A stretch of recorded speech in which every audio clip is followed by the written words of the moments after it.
Now that we have our serger threaded for basic overlocking, we need to know how to adjust the stitch tensions and the stitch length for a nice looking overlock stitch.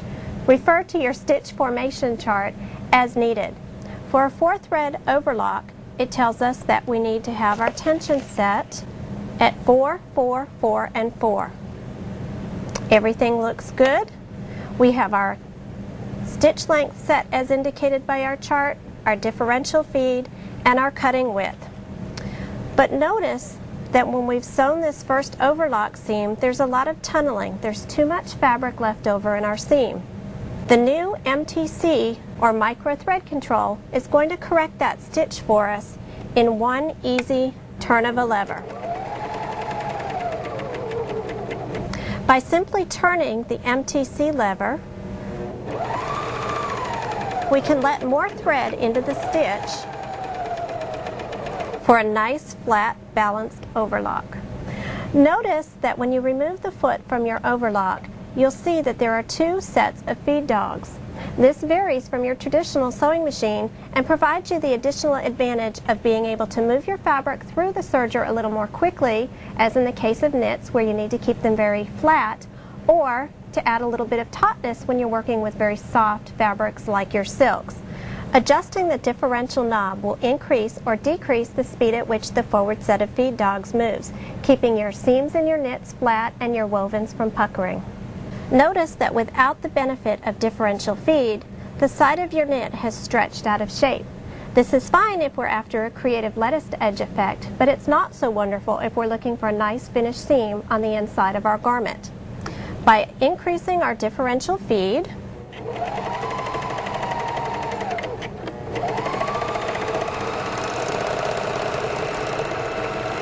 our seam will now lay nice and flat.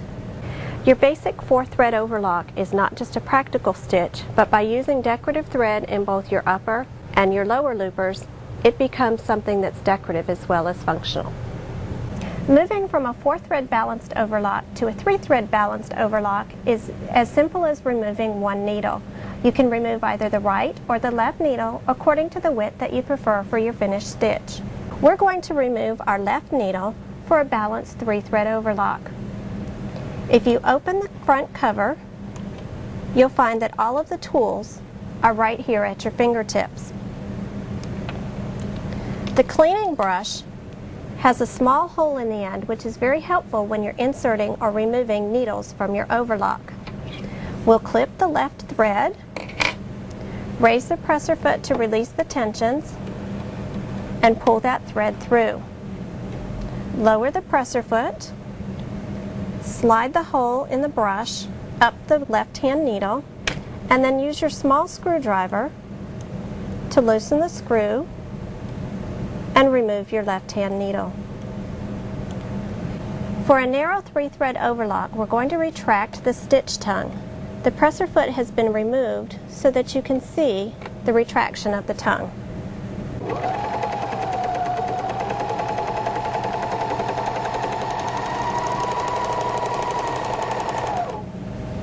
Your 3-thread overlock is a practical stitch for finishing off the edges of light to medium weight fabrics. You'll also find that it becomes a spectacular edging or decorative thread by simply changing out your traditional serger threads with decorative threads in both your upper and lower loopers. A 3-thread narrow lock is a more delicate version of the traditional 3-thread overlock. You'll find that this comes in handy when seaming together fine fabrics such as batiste and silks, and again it makes a wonderful decorative accent when used with a decorative thread on the outside of your project. One of the most popular creative uses for an overlock is a rolled hem.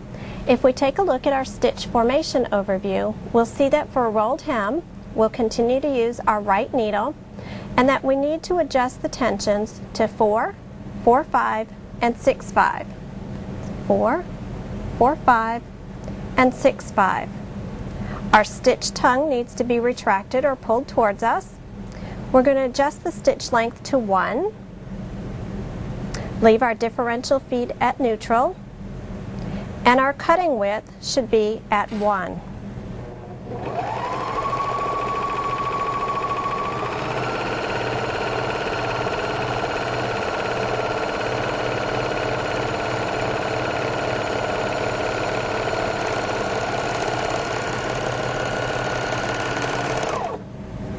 A 3-thread rolled hem is perfect for finishing off the edges of many different types of fabrics.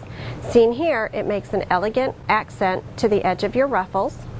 It can be used on its own to form a braid, perfect for doll hair or couching on your other embellishment projects, or as used here in a contrasting thread to replicate the look of a piping. For a number of specialty techniques, both your 1150 or your 1300 MDC sergers are equipped with a 2-thread converter. The converter sits over the top of the upper looper and reroutes the lower looper thread for a number of specialty stitches. To attach the upper looper converter, place it over the metal post, lock the flap over the metal pin, and press the wire into the eye of the upper looper. We've adjusted our tensions for a 2-thread flat lock as indicated by our owner's manual. A 2-thread flat lock is going to open more completely than the traditional 3-thread flat lock.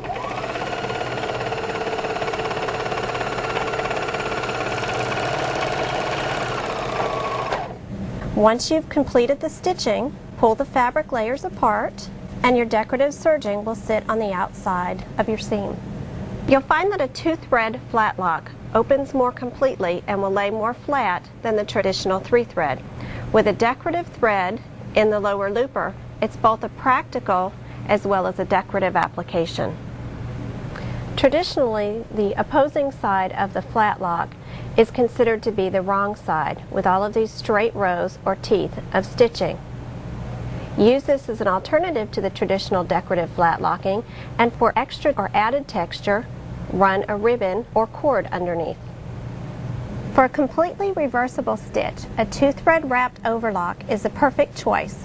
Simply reduce your lower looper tension, thread with a decorative thread, and stitch.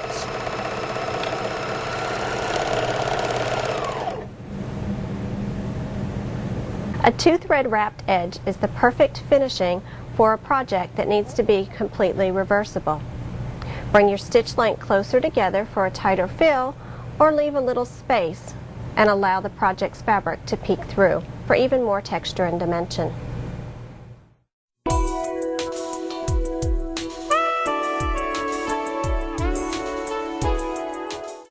We're going to be working now with the 1300 MDC. This is Bernina's newest top-of-the-line overlock and cover stitch machine. It makes use additionally of the innovative micro-thread control functionality that we saw on the 1150. It also has a helpful LCD screen with reminders of everything that you need to know to serge successfully. The LCD screen will be much easier to understand if we know what each of the symbols represents. Here you'll see the stitch formation that's being referred to. If you look at the stitch formation chart in your owner's manual, you'll see that stitch number 1 is your basic 4-thread overlock.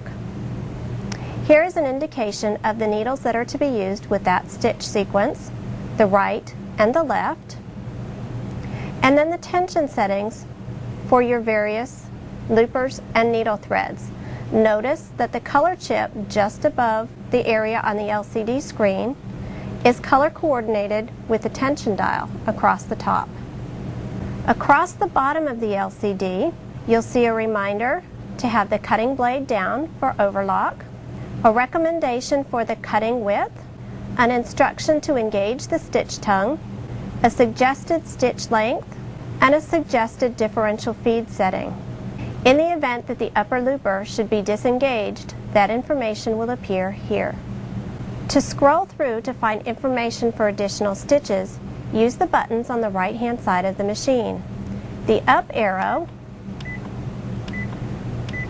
will take you sequentially through the 24 different stitch variations found on the 1300. Use the down arrow to move backwards through the numbered stitches.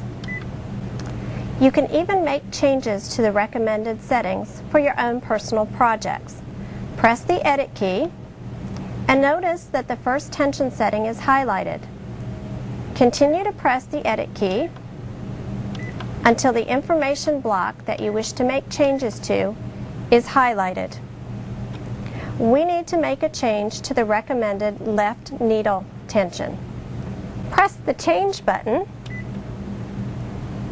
and you can now increase or decrease the recommended tension setting for your left needle. Press the edit key to increase or the change key to decrease. When you've made the appropriate change, press set. Notice that your new settings are now reflected on the LCD screen.